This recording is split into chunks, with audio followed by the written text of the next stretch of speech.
Welcome to A9 TV. ముందుగా headlines చూద్దాం.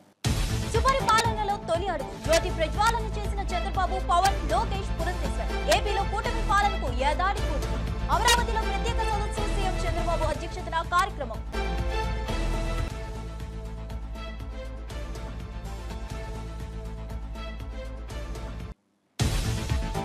BC బిల్లుకు రాజకీయ రంగు పొలవద్దన్న మంత్రి పొన్నం ప్రభాకర్. 10 ఏళ్ల పాలనలో బీసీలను పట్టించుకొని కవితకు ఇప్పుడు ప్రేమ ఎందుకని ప్రశ్న. కాంగ్రెస్ ప్రభుత్వం బీసీ బిల్లును అసెంబ్లీలో ఆమోదింపజేసి గవర్నర్ కు పంపిందని వెల్లడి. కవితతో వేదిక పంచుకోవద్దని కృష్ణయ్యకు సూచన. పల్నాడు ఘటనపై జగన్ ట్వీట్ ను ఖండించిన హోంమంత్రి అనిత. జగన్ వ్యాఖ్యలు హింసను ప్రోత్సహించేలా ఉన్నాయని ఆరోపణ. సొంత కార్యకర్త మృతి చెందిన జగన్ పట్టించుకోలేదని విమర్శ. జగన్ కు జెడ్ ప్లస్ భద్రత కొనసాగుతుందని స్పష్టం చేసిన మంత్రి.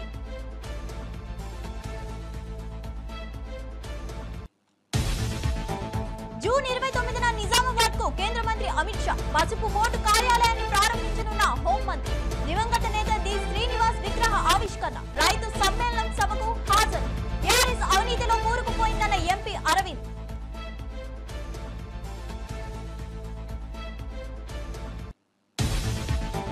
సాయంత్రంలోగా చంపేస్తామంటూ ఎంపీ రఘునందన్ రావుకు బెదిరింపు కాల్. మావోయిస్టులమంటూ అగంతకుడి బెదిరింపు. మధ్యప్రదేశ్ నుంచి కాల్ చేస్తున్నట్లు తెలిపిన వ్యక్తి గుమ్మాయిగూడలో కార్యక్రమంలో ఉండగా ఫోన్ డీజీపీ ఎస్ఏలకు రఘునందన్ రావు ఫిర్యాదు.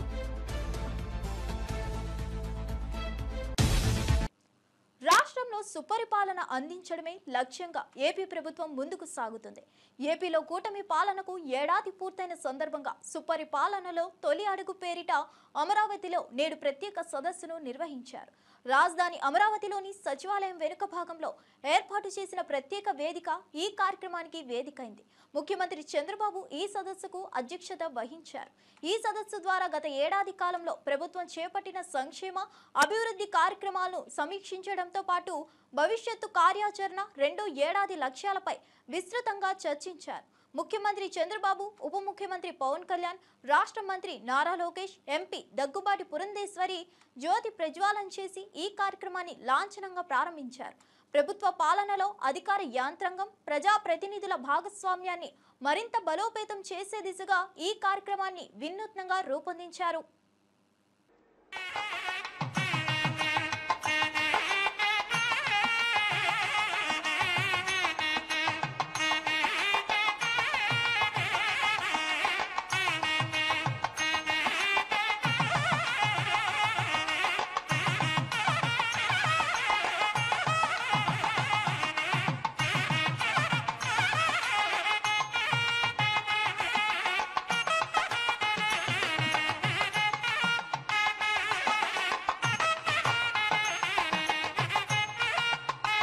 కూటమి ప్రభుత్వం సుపరిపాలనలో ఏడాది విజయవంతంగా ముగించుకొని మరింత మునుముందుకు వెళుతున్నటువంటి తరుణంలో దీపకాంతులు ప్రజ్వలింపజేసుకొని మంగళప్రదంగా రానున్న వత్సరాల్లో మరింత అభివృద్ధిని సాధించాలనే ప్రగాఢమైన విశ్వాసంతో మన చంద్రబాబు నాయుడు గారు, మన పవన్ కళ్యాణ్ గారు, అలాగే మన బీజేపీ రాష్ట్ర శాఖ అధ్యక్షురాలు గౌరవనీయురాలు పురంధరేశ్వరి గారు అందరూ కలిసి దీపారాధన గావించారు. పల్నాడు జిల్లాలో సింగయ్య అనే వ్యక్తి మృతి చెందిన ఘటనకు సంబంధించి వైఎస్ఆర్ కాంగ్రెస్ పార్టీ అధినేత వైఎస్ జగన్మోహన్ రెడ్డి చేసిన ట్వీట్ పై రాష్ట్ర హోంమంత్రి బంగళపూడి అనిత తీవ్ర ఆగ్రహం వ్యక్తం చేశారు. వైసీపీ నేతల ప్రవర్తన దారుణంగా దిగజారిపోయిందని ఆమె మండిపడ్డారు. సచివాలయంలో సోమవారం ఏర్పాటు చేసిన మీడియా సమావేశంలో మంత్రి అనిత మాట్లాడుతూ జగన్ వ్యాఖ్యలు సమాజంలో హింసను ప్రేరేపించే విధంగా ఉన్నాయని, రాజకీయ నాయకుల మాటలను ప్రజలు నిశితంగా గమనిస్తారని అన్నారు. సొంత పార్టీ కార్యకర్త వాహనం కింద పడితే పట్టించుకోకపోవడం అత్యంత దారుణమని విషయం. గాయపడిన వ్యక్తిని కరికరం లేకుండా పక్కకు లాగి ముళ్ళ పొదల్లో పడేశారు. ఆ వ్యక్తిని సకాలంలో ఆసుపత్రికి తరలించి ఉంటే బహుశా ప్రాణాలు నిలిచేవేమో. జగన్ కు రాజకీయ ప్రయోజనాలే ముఖ్యమా? మనుషుల ప్రాణాలంటే ఏమాత్రం లెక్కలేదా? 2 వ్యక్తులు మరణించినప్పటికీ జగన్ తన పర్యటనను యథావిధిగా కొనసాగించారని మంత్రి అనిత ఆవేదన వ్యక్తం చేశారు. చేసుకోండి అని చెప్పి అక్కడున్న ప్రతి నాయకుడికి కూడా నోటీసులు అనేవి సర్వ్ చేశారు. ఇన్ఫర్మేషన్ అనేది సర్వ్ చేశారు. ఆఫ్ కోర్స్ అయిపోయింది. అవసరమైన బంధు అయినప్పటికీ కూడా వాళ్ళని చుట్టుపక్కల నియోజకవర్గాల నుంచి వేల కొద్దీ ఈ రోజు రేపు ఇంతమంది రావాలి అంతమంది రావాలని వాళ్ళు వాట్సాప్ గ్రూప్లో పెట్టుకున్న తర్వాత మాకున్న ఇంటెలిజెన్స్ రిపోర్ట్ ప్రకారం వీళ్ళందరూ మొబిలైజ్ చేస్తున్నారన్న సంగతి తెలిసి అతనికి Z+ సెక్యూరిటీ అనే వ్యక్తిగా అతనికి ఇవ్వాల్సిన సెక్యూరిటీని ప్రాపర్ వేలో మేమందరం కూడా మేము ఇవ్వగలిగాం, ఇచ్చాం కూడా. ఇచ్చిన తర్వాత మనం చూస్తే ఆ జగన్మోహన్ రెడ్డి షో చేశాడు, ఒక రోడ్ షో చేశారు. అతను వెళ్ళేదేమో ఒక పరామర్శకి వెళ్తున్న వ్యక్తి రోడ్ షో చేస్తున్నాడు. ఇంచుమించుగా అతని ఇంటి దగ్గర నుంచి తాడేపల్లిలో అతని ఇంటి దగ్గర నుంచి 10:30కి స్టార్ట్ అయిన వ్యక్తి సాయంత్రం 4 గంటలకి ఆ రెంటపల్లి వెళ్ళారంటే ఒకసారి ఆలోచన చేయండి, ఎంత స్లోగా మూవ్ అయ్యి ఎంత రోడ్ షో చేసుకుని ఆయన వెళ్ళారో ఒక్కసారి జనాలు కూడా అర్థం చేసుకోవాలి. ఈ నేపథ్యంలో అతను రోడ్ షో చేసుకుంటూ అందరికీ అభివాదాలు చేసుకుంటూ అందరి దగ్గర నవ్వుతూ షేక్ హ్యాండ్లు ఇస్తూ ఆయన వెళ్తూ ఉంటే దారిలోని అతని కార్యకర్త, అతని సింపథైజర్, అంటే వాళ్ళ పార్టీ సింపథైజర్, పార్టీ కార్యకర్త కనీసం వెహికల్కి కింద పడిపోయి టైర్ కింద పడ్డాడు అన్న సంగతి తెలిసి కూడా అతను కనీసం బండి ఆపకుండా బీసీ బిల్లు అంశానికి రాజకీయ రంగు పులుముతున్నారంటూ బీఆర్ఎస్ ఎమ్మెల్సీ కవితపై రాష్ట్ర బీసీ సంక్షేమ శాఖ మంత్రి పొన్నం ప్రభాకర్ తీవ్రంగా విరుచుకుపడ్డారు. 10 ఏళ్ల పాటు అధికారంలో ఉన్నప్పుడు బీసీల సంక్షేమాన్ని ఏమాత్రం పట్టించుకొని కవిత ఇప్పుడు వారి గురించి మాట్లాడడం హాస్యాస్పదంగా ఉందని ఆయన ఎద్దేవా చేశారు. సోమవారం గాంధీ భవన్లో ఏర్పాటు చేసిన మీడియా సమావేశంలో ఆయన మాట్లాడుతూ బీసీల అభ్యున్నతికి కాంగ్రెస్ ప్రభుత్వం కట్టుబడి ఉందని స్పష్టం చేశారు. తమ ప్రభుత్వం బీసీ బిల్లును శాసనసభలో ఆమోదింపచేసి గవర్నర్ ఆమోదం కోసం పంపిన విషయాన్ని మంత్రి గుర్తు చేశారు. బడుగు బలహీన వర్గాల సంక్షేమం విషయంలో రాజకీయాలకు అతీతంగా అందరూ కలిసి రావాలని ఆయన పిలుపునిచ్చారు.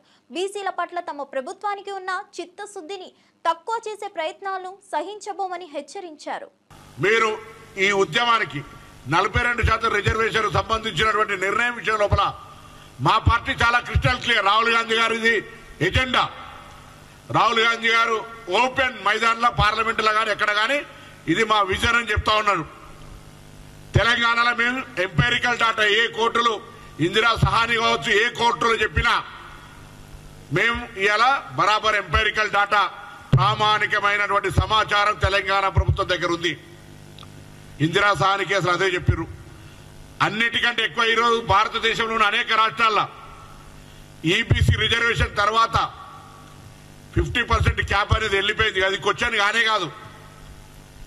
ఉదాహరణకు తెలంగాణలో 15% 2001 జనాభా లెక్కల ప్రకారంగా 15% ఎస్సీ, ఇటీవల సవరణల తర్వాత ఎస్టీ 10%, ఇంక్లూడింగ్ ముస్లిం బీసీ 27%, 52% ప్లస్ 10 ఈబీసీ 62%. ఇప్పుడు తెలంగాణలో రిజర్వేషన్ల ప్రక్రియ నడుస్తూ ఉంది.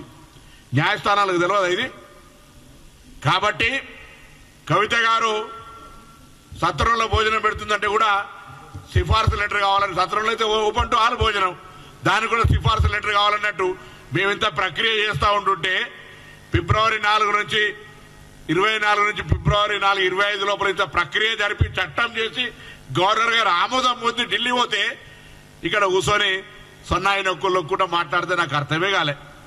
బీసీల బిడ్డలం, విద్యార్థి ఉద్యమాల నుంచి బీసీలకు సంబంధించి ఒక ఆలోచనతోటి ముందుకు పోతున్నటువంటి సందర్భంలో మా ప్రభుత్వం రాహుల్ గాంధీ గారి మార్గదర్శకత్వంలో తెలంగాణ రాష్ట్ర ప్రభుత్వం అటు ముఖ్యమంత్రి రేవంత్ రెడ్డి గారు కానీ ఇటు ఉప ముఖ్యమంత్రి బట్టి విక్రమార్క గారు కానీ మా పిసిసి అధ్యక్షులు మహేష్ కుమార్ గౌడ్ గారు కానీ యావత్ క్యాబినెట్ కాంగ్రెస్ పార్టీ కింది నుంచి పైదాకా ఇందుకు సంబంధించినటువంటి ఒక కమిట్మెంట్ తోటి ఉన్నాం.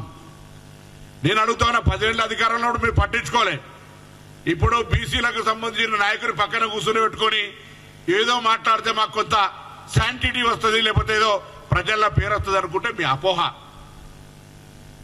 దీంతో ఇంకొకటి కూడా క్రిస్టల్ క్లియర్ అవుతుంది. ఒకవేళ క్రిస్టల్ క్లారిఫై ఇస్తే పర్వాలే, లేకపోతే బీజేపీ టీఆర్ఎస్ మేము చాలా కాలంగా చెప్తున్నటువంటి దోస్తాని మళ్ళొక్కసారి కాంగ్రెస్ పార్టీని ఎక్కడో కాడ ఇరికేయాలనేటువంటి ప్రయత్నం కొరకు కుట్ర చేసే ప్రయత్నం చేస్తున్నారు. దీన్ని బలైన వర్గాలకు సంబంధించిన అంశాన్ని తాకట్టు పెట్టి నేను మళ్ళీ కోరుతాను, దయచేసి బలహీన వర్గాలకు సంబంధించి కాంగ్రెస్ పార్టీ మా ప్రభుత్వం ఏర్పడ్డ తర్వాత ప్రతి కార్యక్రమం ఓపెన్ లా ట్రాన్స్పరెంట్ గా కార్యక్రమం చేస్తా ఉంది.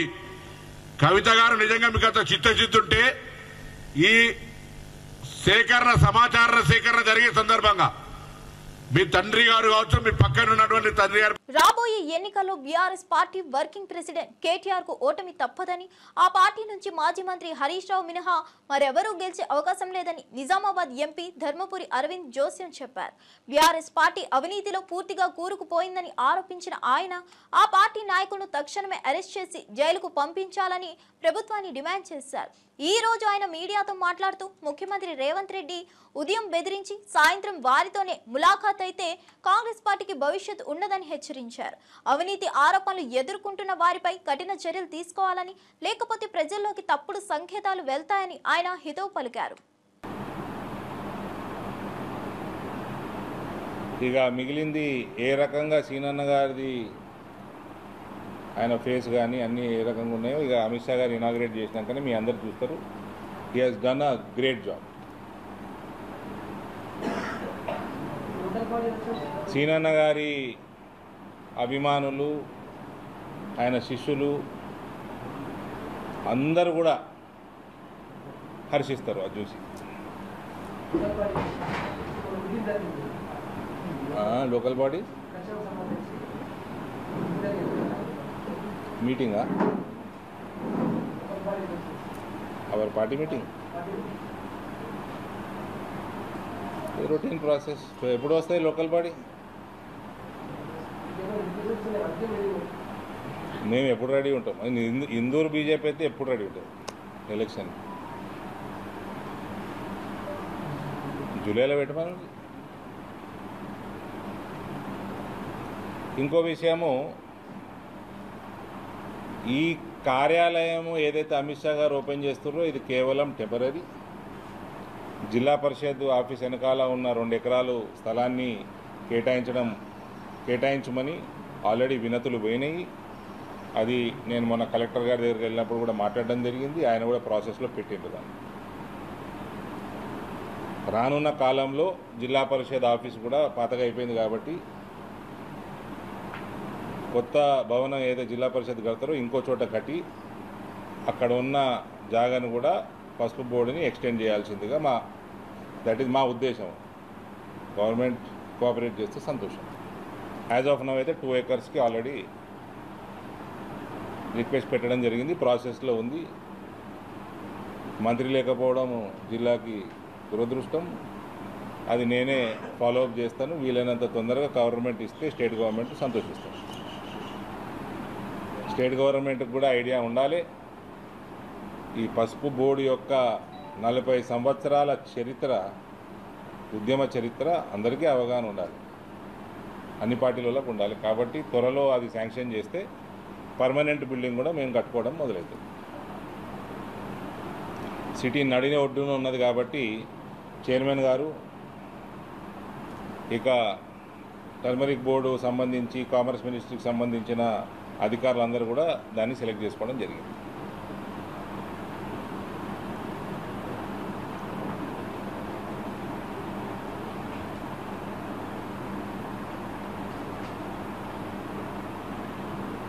మెదక్ పార్లమెంట్ సభ్యుడు బీజేపీ నేత రఘునందన్ రావుకు సోమవారం బెదిరింపు కాల్ రావడం సంచలనంగా మారింది.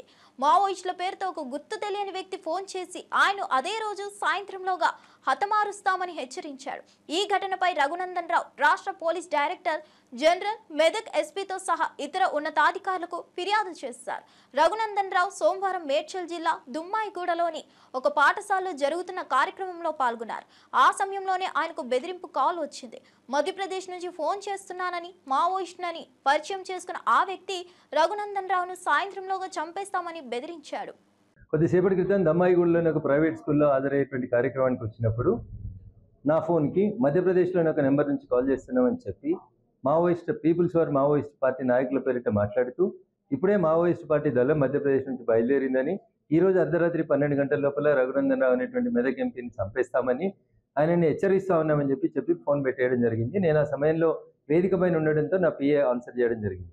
కొద్దిసేపటి క్రితం ఇప్పుడు మీ అందరితో మాట్లాడుతున్నప్పుడు మళ్ళీ అదే నెంబర్ నుంచి రెండోసారి కాల్ రావడం జరిగింది. ఈ రోజు అర్ధరాత్రి 12 గంటలకే డెడ్ లైన్ అని చెప్తూ జాగ్రత్తగా ఉండమను, మేము వస్తా ఉన్నాం, బయలుదేరినామని చెప్పి మళ్ళీ అదే నెంబర్ నుంచి సెకండ్ టైం రిపీటెడ్ కాల్ రావడం జరిగింది. సో వీటిని బట్టి ఏమర్థమవుతా ఉందంటే ఆపరేషన్ కగారు పేరిట జరుగుతున్నటువంటి ఈ కొట్లాట లోపల మావోయిస్ట్ పార్టీ ఏదో ఒక రకమైనటువంటి సెన్సేషన్ కోసం ఏమైనా చేయాలనుకుంటుందో తెలియదు. ఆ సెన్సేషన్లో ఎవరిని బలి తీసుకుంటారు, ఏం చేస్తారనే దానికోసం మేము ఎవరం కూడా భారతీయ జనతా పార్టీలో పనిచేసేటువంటి నాయకులం, కార్యకర్తలు ఎవరం కూడా ఇట్లాంటి భయపట్టించేటువంటి కాల్స్ కానీ, భయానికి కానీ, ఆందోళన కానీ గురిగాం. ఏ సంఘటన వచ్చినా, ఏ సందర్భం వచ్చినా ఎదుర్కోవడానికి సిద్ధంగా ఉంది. Thank you. 2026 మార్చి 31 నాటికి నక్సలిజం పూర్తిగా అంతమయ్యే విధంగా కేంద్రం కట్టుదిట్టమైన చర్యలు తీసుకుంటుందని కేంద్ర హోంమంత్రి అమిత్ షా ప్రకటించారు. మావోయిస్టులకు ఇక భారతదేశంలో స్థానం లేదని స్పష్టం చేశారు. ప్రతి వర్షాకాలం మావోయిస్టులు విశ్రాంతి తీసుకుంటారని, కానీ ఈసారి మాత్రం వారిని నిద్రించనివ్వమని అన్నారు. దేశం అభివృద్ధి మార్గంలో దూసుకెళ్తుండగా మావోయిస్టులు మాత్రం వెనుకబాటుగా లాఠీ కల్చర్ను నమ్ముకుంటున్నారని విమర్శించారు. కేంద్ర ప్రభుత్వం నక్సల్స్ విస్తారాన్ని నిర్మూలించేందుకు అన్ని రాష్ట్రాలతో సమన్వయం చేసుకుంటుందని తెలిపారు. భద్రతా బలగాల సమర్థవంతమైన ఆపరేషన్లతో మావోయిస్టు ప్రాంతాలు శాంతియుత ప్రాంతాలుగా మారనున్నాయని చెప్పారు. త్వరలోనే ప్రజలు నక్సలిజం లేని భారత్ను చూసే రోజులు దగ్గర పడ్డాయని అమిత్ షా ధీమా వ్యక్తం చేశారు. नवा रायपुर में कहा था, अटल नगर में कहा था कि 31/3/2026 ये देश नक्सलवाद से मुक्त हो जाएगा। और मित्रों, मैं फिर से बात विश्वास के साथ दोहराना चाहता हूं, जिस तरह से सुरक्षा बलों ने पराक्रम किया है, हमारी सूचना एजेंसियों ने सटीक रणनीति बनाई है, हमें लक्ष्य को सिद्ध कर रहेंगे। और आज मैं छत्तीसगढ़ वासियों को कहकर जाता हूं कि हर बार बारिश में नक्सली थोड़ा आराम कर लेते थे, इस बार बारिश में भी हम उनको सोने नहीं देंगे और 31 दिन के लक्ष्य को हम आगे बढ़ाएंगे।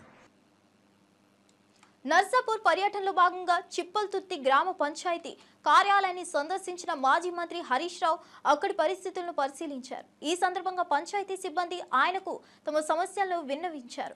3 నెలలుగా జీతాలు అందక తీవ్ర ఇబ్బందులు పడుతున్నామని, ట్రాక్టర్కు డీజిల్ డబ్బులు లేక 20 రోజులుగా చెత్త తీసుకెళ్లలేకపోయామని వాపోయారు. దీనివల్ల గ్రామ ప్రజలంతా తాము చేస్తున్న పని పట్ల అసహనం వ్యక్తం చేస్తూ విమర్శిస్తున్నారని, తిట్లు భరించాల్సి వస్తుందని ఆవేదన వ్యక్తం చేశారు. హరీష్ రావు ఈ సమస్యలపై స్పందిస్తూ ప్రస్తుతం అధికారంలో ఉన్న కాంగ్రెస్ ప్రభుత్వం పాలన తీరే ఇది అని ఆరోపించారు. స్థానిక సంస్థలకు నిధులు విడుదల చేయకుండా పంచాయతీలను నిర్లక్ష్యం చేస్తున్నదని ధ్వజమెత్తారు. తాను ఈ సమస్యలను శాసనసభలో ప్రస్తావించి ప్రభుత్వాన్ని నిలదీస్తానని హామీ ఇచ్చారు. ఒక మంచి నాయకుడు సొంత లక్ష్మారెడ్డి గారు ఫోన్ చేస్తే నేను అర్జెంటుగా బయలుదేరి ఆ రోజు గ్రామానికి రావడం జరిగింది.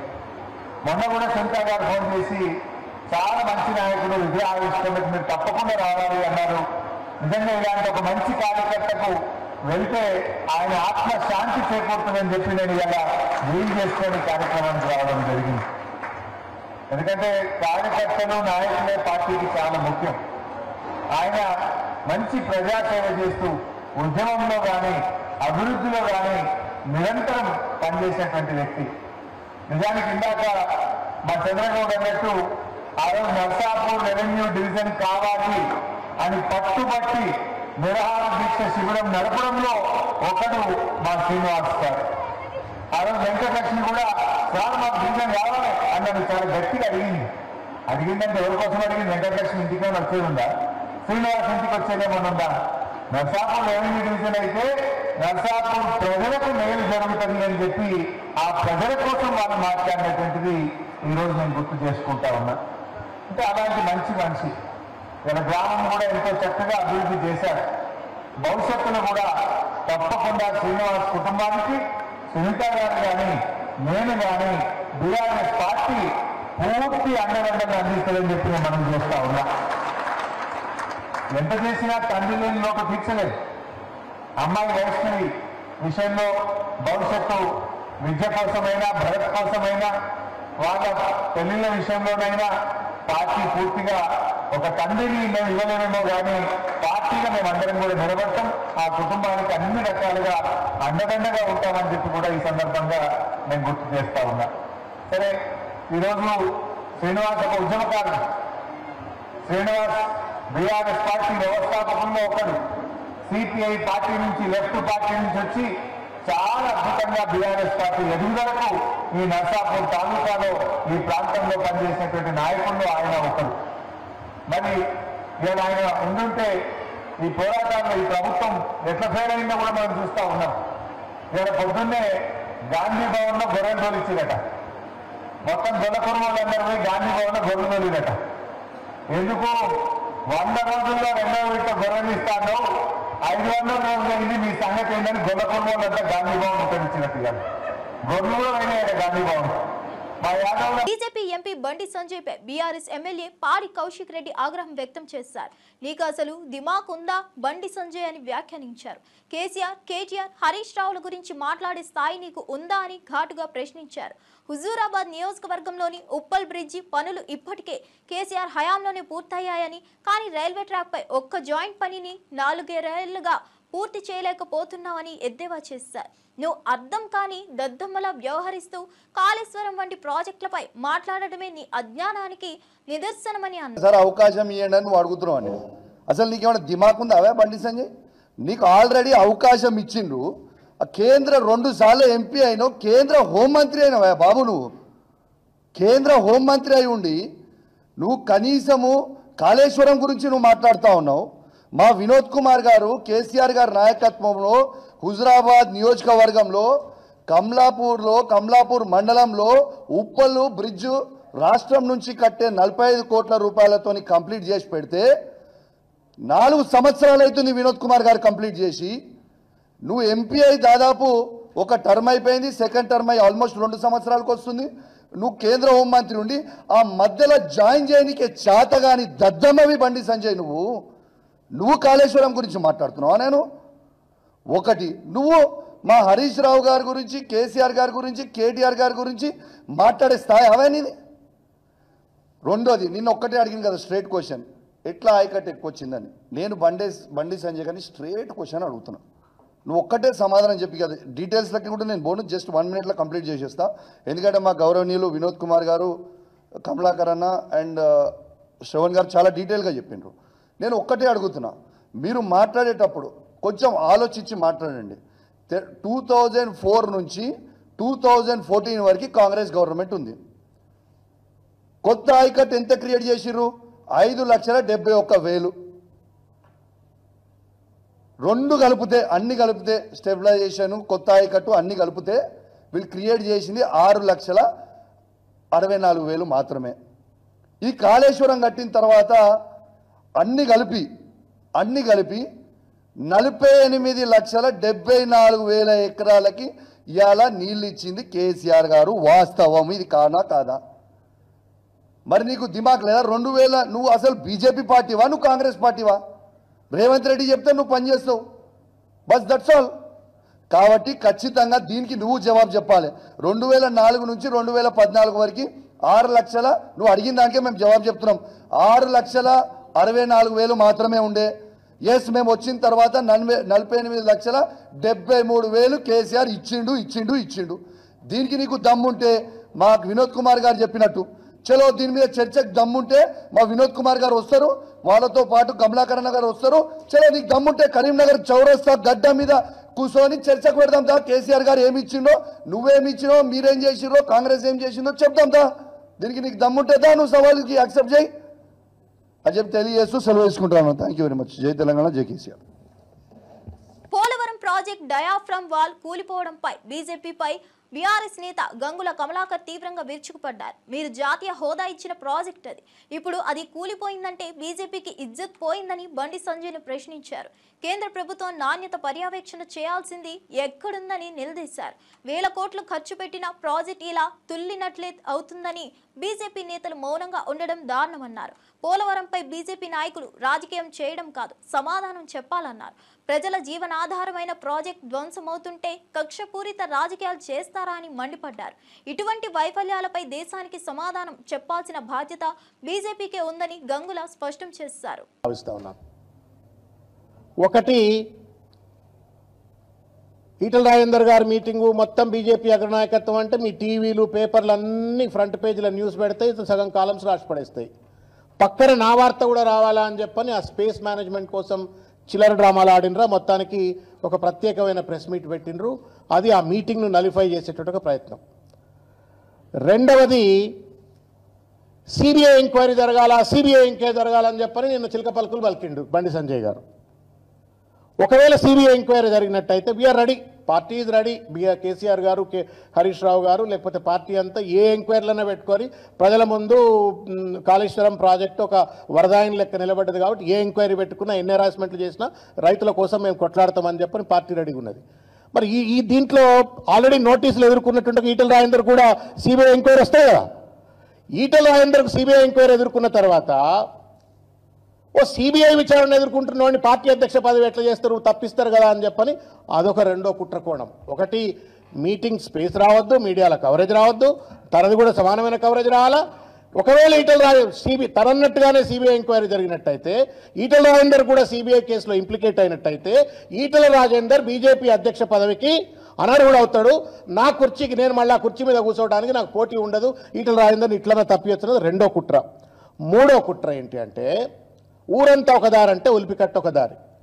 తెలంగాణ అంతా అట్టుడికిపోతా ఉంది. ముఖ్యంగా గోదావరి పరివాహక ప్రాంతంలో ఉన్నటువంటి ప్రజలు కావచ్చు, రైతులు కావచ్చు, రాజకీయ నాయకులు కావచ్చు, అందరూ కూడా ఆగమాగం అయిపోతూ ఉన్నారు. ఇవాళ ఈ బరకచెర్ల అని చెప్పని ఒక అడ్డమైన ప్రాజెక్టు చంద్రబాబు నాయుడు కడతా ఉన్నాడు.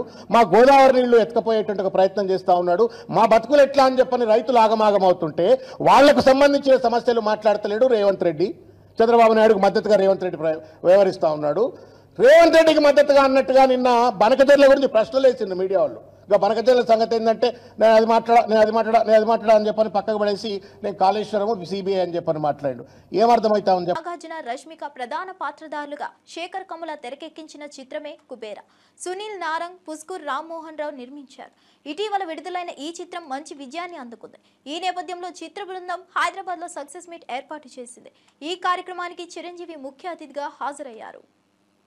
How many days you will get like this, you know, in an actor's journey, to anonymously your film being accepted and love being poured by audience all over the world is a rare phenomenon, especially in this era. That's happened to us and we are so lucky, all of us are so lucky, and it's a great blessing. This film is Mahadev's film. I've always believed this is Mahadev's film. And that result is shown today, and I'm very grateful. My first thanks is to the Almighty Mahadev, and then to fans all over the world for accepting this film, my fans for accepting this from me and celebrating this film, and me and the entire cast and crew. It's amazing. I'm so happy.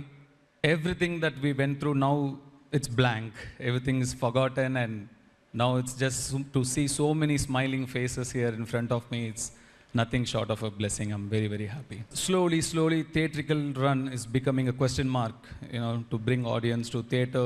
You feel, and people are under the impression, there is a myth that is being developed that you need an action spectacle, big film, big choppers flying everywhere, bombs blasting, blood everywhere. That's the kind of, like, you need people to come to the theaters. Only that can pull the audience to the theater is kind of a myth that's being slowly developed now.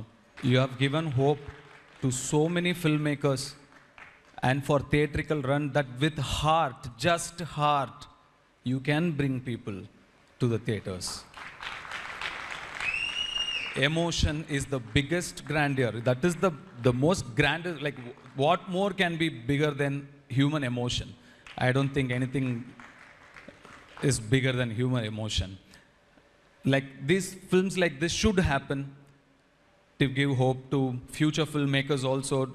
Filmmakers, like the next generation filmmakers, shouldn't think like big films, big sets, CG, superhuman, superhero. No, superhuman. That should they should think, like, you know, human drama will work. It is a very important film, sir. Not because I'm in it, not at all. It's not coming from that place at all. So in that way, I think there are a lot of filmmakers and lot of people in general are going to be very thankful to you. You've pulled off this miracle in these times. Similarly, a film in Tamil also worked brilliantly. Tourist Family, a film. Even that film, a simple human drama, pulled audience to theater. So people are ready to watch. So we should start thinking in that angle. And all of you would have seen all the, whoever spoke here, the cast and crew, everybody, such positive people, all of them, each and one of them are so positive in their own sweet way. When so many people come together, the result can be only positive, right? And I'm not going to thank each and every one of you. We've thanked each of us, all of us, with each other enough number of times. So just one big thanks to all of you. That's all.